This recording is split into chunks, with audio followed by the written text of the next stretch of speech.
welcome everyone, and welcome back to another edition to Unstoppable Conversations. And today we have Rich Kozak in the house with us. And here we go. Rich, tell me a little bit about you, your business, and how do you help others? Well, LaDonna, it's fantastic to be here. Thank you. I am a husband of 49 years and 54 Valentine's Days. Praise God. I'm a Christian. I'm a dad, a father of 2 Eagle Scout sons, and I am a branding consultant. For 49 years, I have been defining and languaging brands and launching them. Now, for most of my career, that was businesses.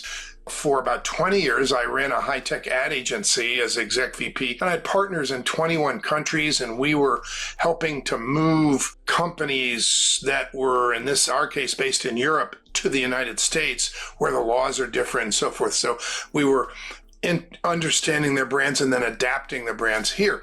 I resigned at 50 and said, I don't do branding anymore. I was doing all-nighters. I was addicted to my job, and I love it, and a lot of people kept telling me I was really, really, really good at it, and I love it, but I changed my prayer. Lord, I'm resigning this addictive career to reshape my life. Show me what you want me to do. I'm ready.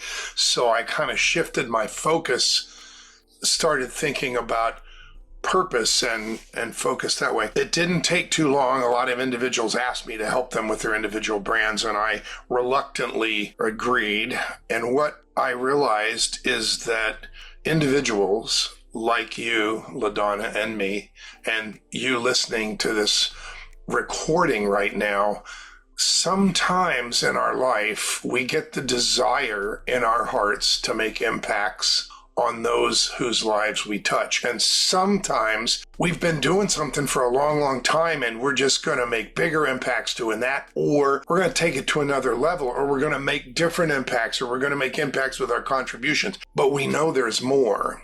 And people who knew there was more for them got a hold of me and said, I need your help defining and languaging the brand so I can do this and step into my highest level calling and make higher level impacts and broaden, the work I do.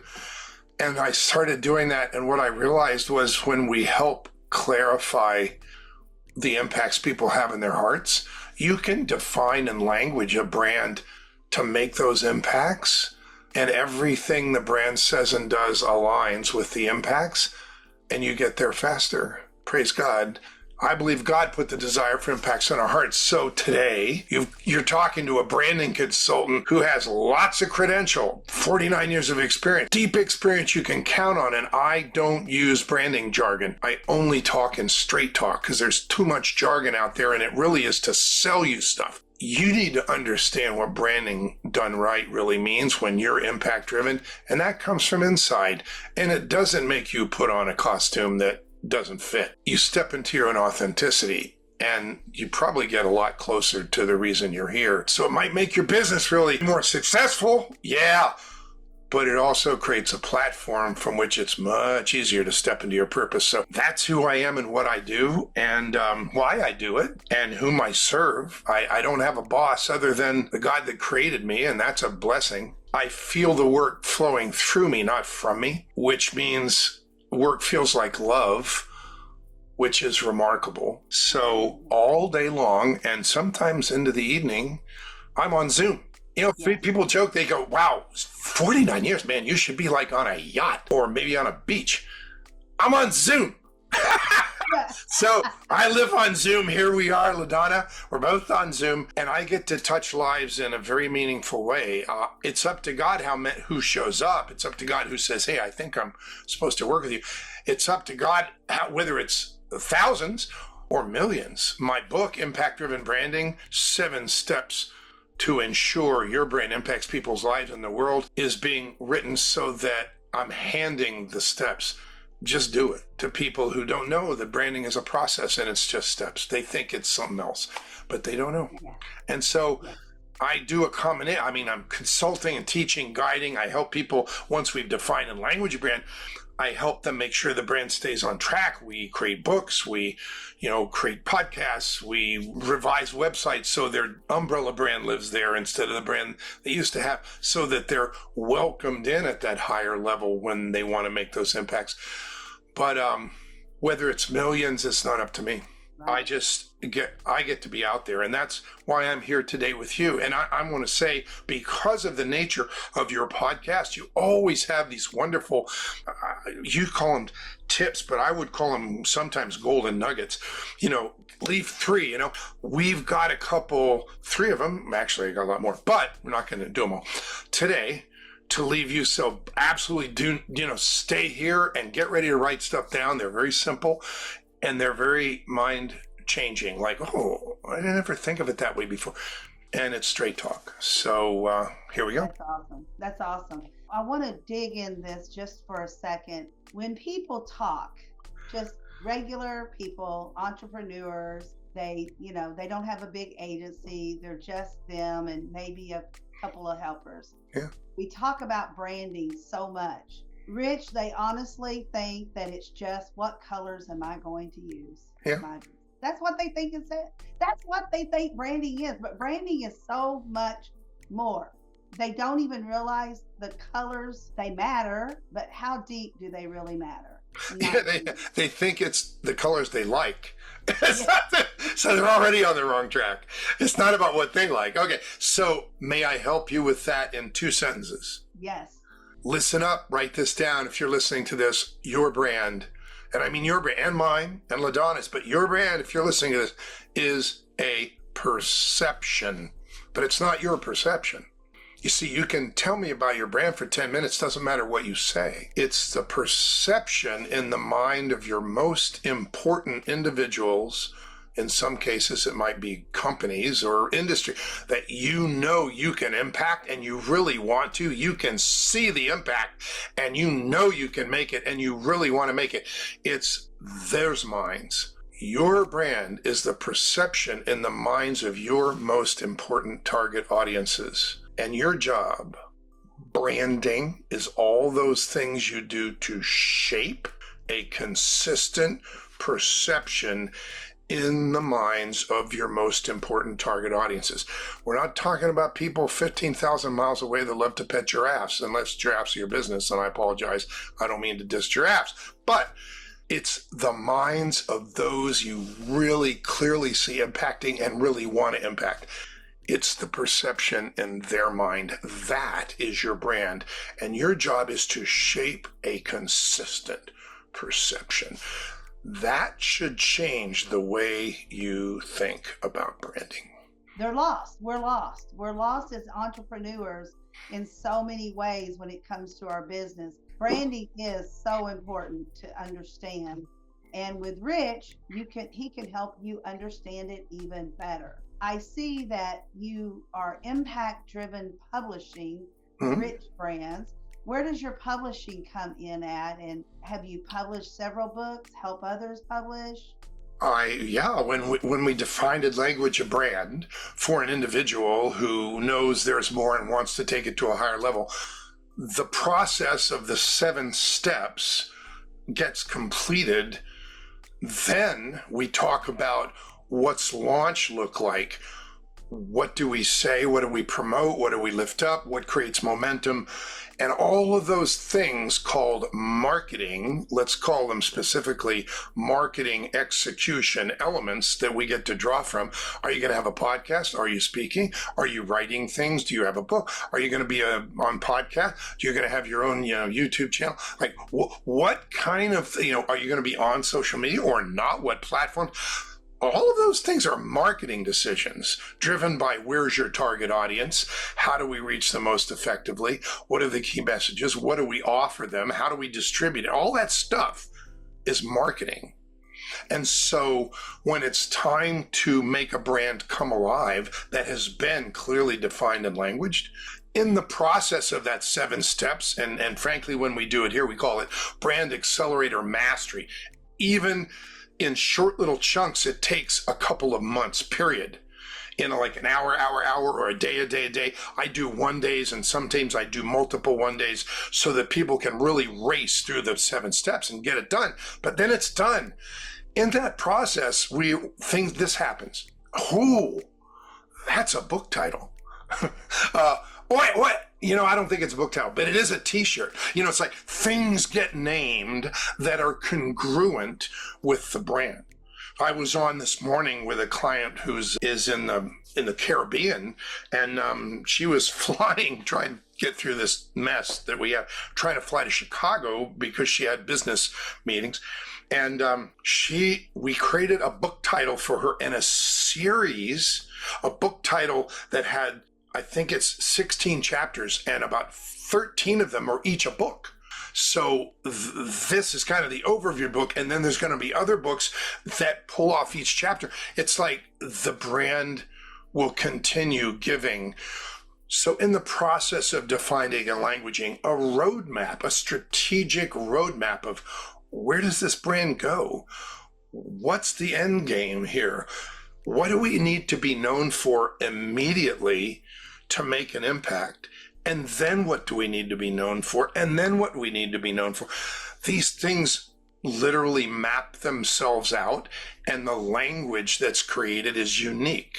So sometimes they turn into book titles. And to answer your question very specifically, my publishing company, we often conceive the book during brand development and then help outline, title and subtitle the book, and title and subtitle the chapters to kind of create the right flow. And then in each chapter, we write titles and subtitles of what the chunks might be in the chapter.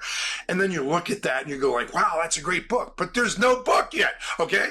You follow me? It's like, but that book is congruent with where the brand is going, and it delivers what's on the brand champion's heart at that time.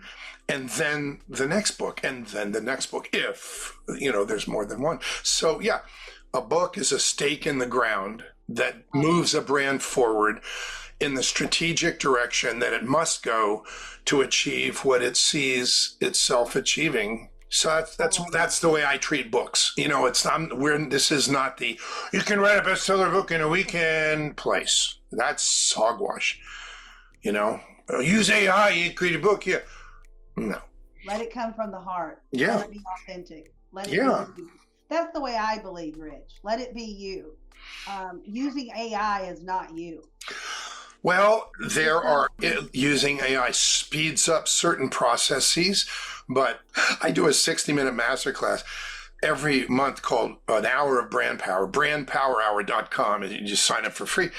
And we do the 4 things that make a brand come alive. If you don't have them, your brand falls flat. So you got to know what those are, and you got to make sure you have them. And 7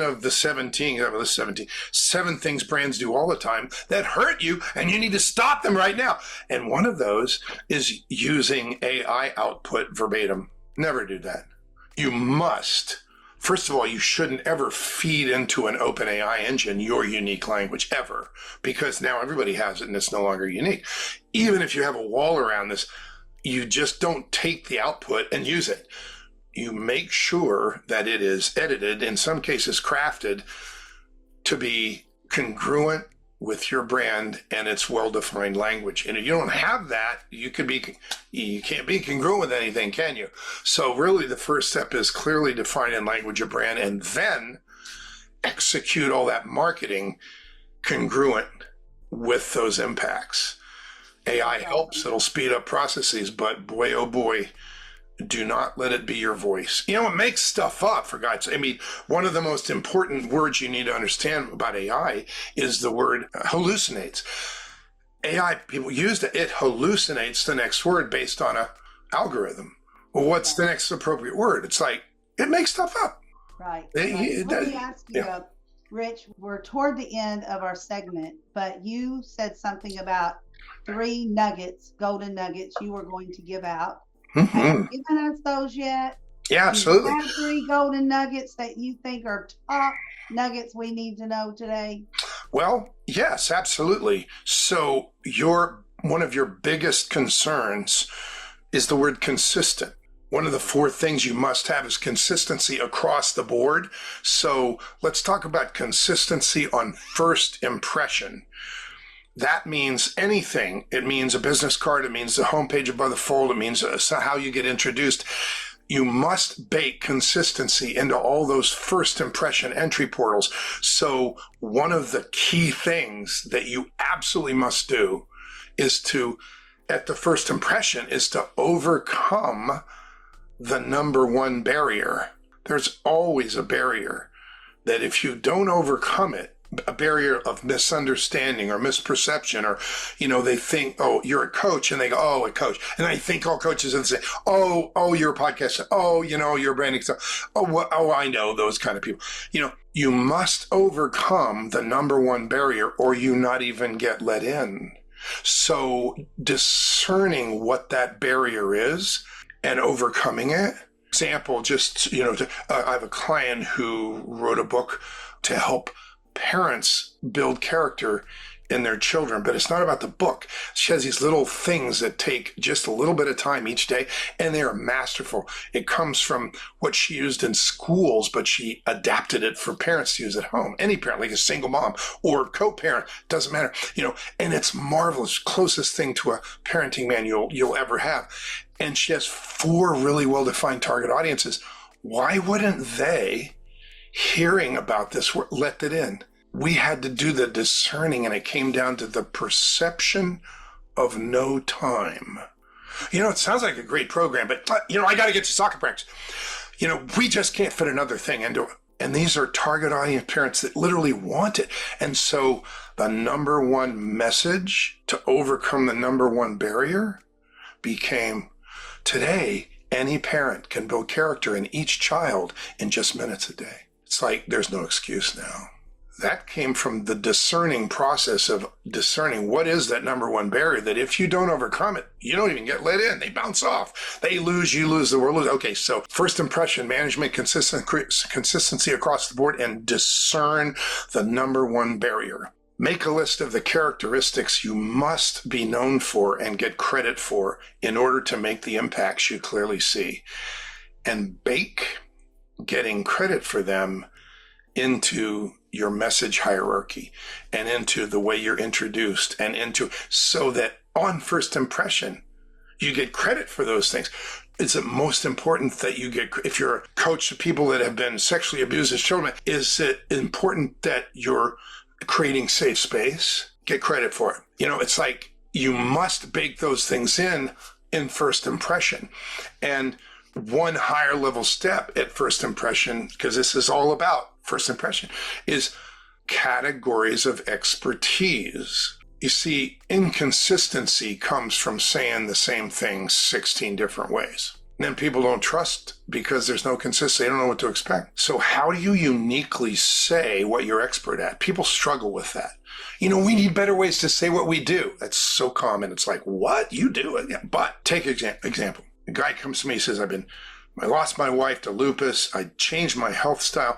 I took brain training. I learned about mushrooms. I learned, all these different modalities. And now I realize that, health is what you make it. And but when you start and you say, well, what do you do? And he starts talking, you get confused. Like, well, which one are you? Right? His umbrella brand, his number one category of expertise, the man speaking at the health conference next week, is an expert at mindful longevity, experiencing a younger brain as you age. What? I want that. Okay. When you create a category of expertise in unique language, not tricky language, not, we're the silver streak of the jolly green giant of whatever, what I mean? Not fakey stuff, unique language. And it transfers energy and it has an implied brand promise. A younger brain as you age? I created that phrase and I want that. It's like I hear it, I get chills down my spine. That is excellent first impression management. And you're going to say it the same way every time, because consistency builds trust. Those are 3 aspects of first impression management, and those are golden nuggets. You can take them to the bank. If you don't know how to do them, get the book. Like, get help. It's okay. That is awesome. You just blew consistency out of the water to a whole another level for me. So I'm sure it has for everyone else too. I can't wait to get the book. I can't wait to rewind this and see it again, listen to you more, because there's no way you can catch all of that with one viewing. You need to take more notes. So take a break, go get your coffee, your tea, whatever you love to drink, and a notepad and push start once again. Rich, this has been incredible. And I can't wait to rewatch this. And I hope, Rich, you will too, because you're going to find out how brilliant you really are when you watch yourself. Oh, you're so sweet. Thank you, LaDonna. What a pleasure to be here with you. I appreciate your wonderful heart and the work you do here on this. Don't stop. You're blessing the world with your unique energy. Thank you so much. Everyone have a beautiful day. And until next time, bye-bye now.